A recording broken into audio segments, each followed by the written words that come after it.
Lejos de Ucrania, Afganistán es la mayor crisis humanitaria del mundo. Hadia estuvo semanas sin comer. Su madre no podía seguir amamantándola y la familia no podía permitirse comprar leche. Hace 14 días la trajeron aquí, al Hospital Indira Gandhi de Kabul. La guerra interminable y el reciente bloqueo económico de Estados Unidos al gobierno talibán define un escenario de hambruna masiva, alertan los organismos internacionales. Según Naciones Unidas, el 95% del pueblo no tiene para comer. El 11 de enero pasado, Naciones Unidas lanzó el mayor llamamiento de ayuda para un país en toda su historia. Solicitó más de 5.000 millones de dólares porque el 95% de los afganos no tiene para comer y casi 9 millones corren el riesgo de morir de hambre, incluyendo 1 millón de niños. La periodista Jane Ferguson denunció que más de 20 millones de afganos están al borde de morirse de hambre, constituyendo la mayor crisis humanitaria del mundo. De forma similar, se expresó el secretario general adjunto de Asuntos Humanitarios de las Naciones Unidas, Martin Griffiths, al alertar que se avecina una catástrofe humanitaria en toda regla, que para David Miliband, presidente del Comité Internacional de Rescate, podría matar a muchos más afganos que los últimos 20 años de guerra. El ex primer ministro del Reino Unido, Gordon Brown, exclamó que Afganistán una vez estuvo casi en el centro de la atención mundial y ahora es una tierra casi olvidada. Nuestros ojos se han desviado a medida que se desarrolla el mayor desastre humanitario del planeta. Advirtió que por la escala de la catástrofe se observan niños muriendo de hambre o congelados frente a nuestros ojos, padres vendiendo sus riñones y madres que venden a sus bebés, todo en un intento desesperado por alimentar a los que aún están vivos. Ezra Klein, en su artículo en el New York Times del 20 de febrero, apunta que la situación dramática de Afganistán se agravó cuando el presidente de Estados Unidos, Joe Biden, congeló más de 7.000 millones de dólares que le pertenecían al gobierno afgano, la gran mayoría de sus reservas de divisas. Las sanciones originariamente tenían como objeto a los talibanes como grupo terrorista, pero cuando este grupo tomó el poder con la retirada de los países occidentales, las multas comenzaron a aplicarse sobre el país.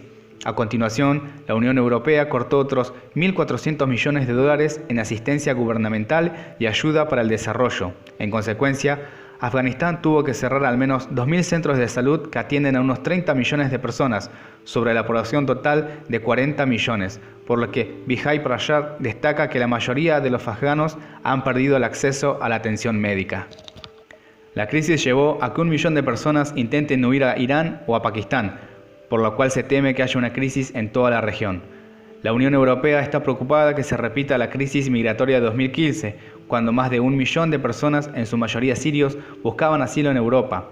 Ese temor llevó a la Unión Europea a prometer más de 1.000 millones de dólares en ayuda humanitaria para Afganistán y para los países vecinos que reciban a los afganos. Doble vara. La situación afgana se agravó ahora más porque Biden decidió que los cerca de 7.000 millones de dólares congelados se consignaran mitad para los afganos y mitad para compensar a las familias de las víctimas del 11 de septiembre. Pero como la Casa Blanca afirmó que busca que los fondos lleguen a la gente de Afganistán y no a los talibanes y a los actores maliciosos, incluso la parte correspondiente a los afganos va a demorar hasta que se delinee la forma concreta en que se harán las transferencias. El argumento para destinar la mitad de los fondos a familiares de las víctimas del atentado de 2001 es que en 2012 estos ganaron un juicio en un tribunal de Estados Unidos contra los talibanes y otras organizaciones. Charlie Savage explica que como la decisión judicial no tenía forma de ejecutarse, el juicio parecía simbólico. El retorno de los talibanes al poder llevó a que los tribunales decidieran que los activos afganos de Estados Unidos puedan tomarse como pago.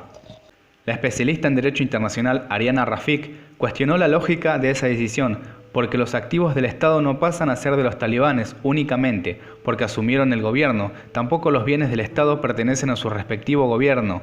Por otro lado, también citó Andrew Maloney, uno de los abogados que representan a las familias, quien aceptó el argumento de Rafik, pero luego sostuvo que, como país, como pueblo, tienen cierta responsabilidad por permitir que los talibanes regresen. Asesinato en masa.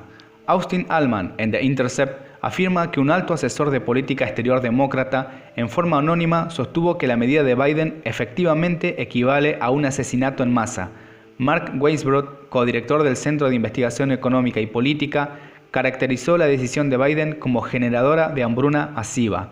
Allman destaca que el anónimo asesor sostuvo que Biden ha recibido advertencias del secretario general de la ONU, el Comité Internacional de Rescate y la Cruz Roja, con un consenso unánime de que la liquidez del Banco Central es de suma importancia y que ninguna cantidad de ayuda puede compensar la destrucción del sistema financiero de Afganistán y de toda la macroeconomía. Pido al mundo que no se olvide de Afganistán, sea cual sea la situación política actual. Sin ayuda, esto será una catástrofe. Ese es también el temor de Naciones Unidas. Acaba de empezar el invierno y en Afganistán ya pasa hambre casi la mitad de la población. Si se cumplen los peores pronósticos, 1 millón de niños podrían morir desnutridos.